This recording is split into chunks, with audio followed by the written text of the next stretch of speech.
میں آپ کو بتاؤں سکسیس کس کو کہتے ہیں؟ کامیابی. اور ہر کوئی یہ کہتا ہے کہ مجھے سکسیس کی طرف سفر کرنا ہے. 10ویں پاس نوجوان کو بھی پوچھیں کہ کوئی بھی کورس کر رہا ہے، آگے جا رہا ہے، کیوں جا رہا ہے؟ کچھ سکسیسفل لائف گزارنا ہے، کامیاب زندگی گزارنا ہے، اس کے لیے دروازے کھٹکھٹا رہا ہے. تمہیں پتہ ہے ان مسجدوں کے میناروں سے جو آواز گونجتی ہے اذان کی، اس میں ایک لفظ آتا ہے. سارے لفظ تو آپ کو یاد ہوں گے. اللہ اکبر بھی کہا جاتا ہے، اشہد ان لا الہ الا اللہ بھی، اشہد ان محمد رسول اللہ بھی ہے. اس کے بعد ایک لفظ پکارتا ہے مؤذن، حی علی الصلاۃ. حی علی الصلاۃ کا مطلب ہوتا ہے آؤ نماز کی طرف، آؤ نماز کی طرف. اس کے بعد ایک اور لفظ پکارتا ہے حی علی الفلاح، جس کا معنی معلوم ہے آپ کو؟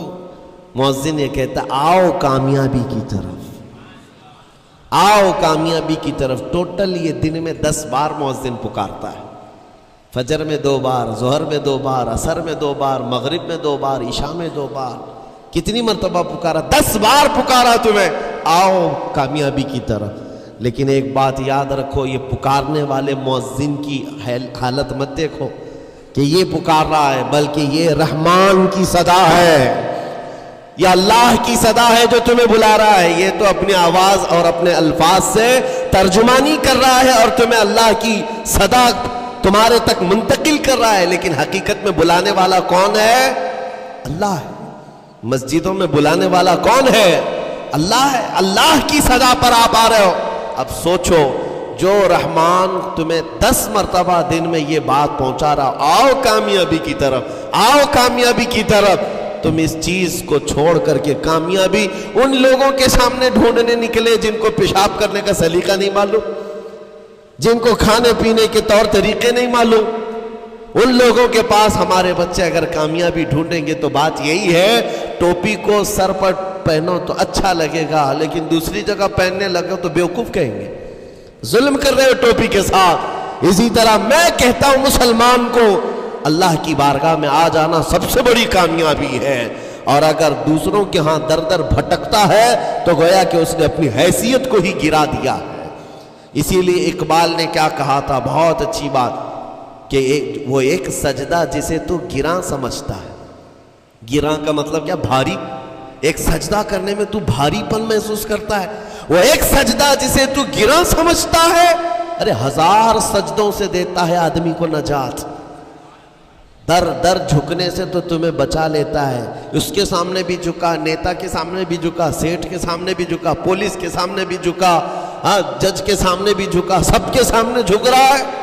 ایک سجدہ یہاں کر لے، مولا ہر سجدے سے تجھے آزاد کر دے. یہاں جھکنے والا پھر کہیں اور نہیں جھکتا. ہاں اسی لیے شاعر نے کہا ہے، مرد حق باطل کے آگے مات کھا سکتا نہیں، سر کٹا سکتا ہے لیکن سر جھکا سکتا نہیں. یہ ہماری تاریخ ہے جو آپ کے سامنے ہے. آپ کو پراؤڈ فیل ہونا چاہیے کہ رب تعالیٰ نے مجھے کون سی بڑی نعمت عطا کی، اتنی عظیم نعمت ہے. ایک واقعے کے ساتھ میں اپنی گفتگو کو آپ کے اندر ڈالنے کی کوشش کرتا ہوں. حضور پاک صلی اللہ تعالیٰ علیہ وسلم کے دین کی حلاوت اور چاشنی کس کو ملے گی؟ پتہ ہے 3 چیزیں. جو ایمان کی لذت جس کو ملتی ہے وہ پھر دوسری جگہ نہیں منہ مارتا، ادھر ادھر نہیں دیکھتا کہ کہاں کامیابی ہے، کہاں سکسیسفل ہے، بلکہ جس کو ایمان کی لذت ملی ہے وہ یہ سوچتا ہے کامیابی میرے نبی کے قدموں میں ہے، مجھے جو ملنا ہے وہ یہیں سے ملنا ہے. بریلی کے امام کہتے تھے، یا رسول اللہ خلق کے حاکم ہو تم، رزق کے قاسم ہو تم، جو ملا تم سے ملا تم پہ کروڑوں درود.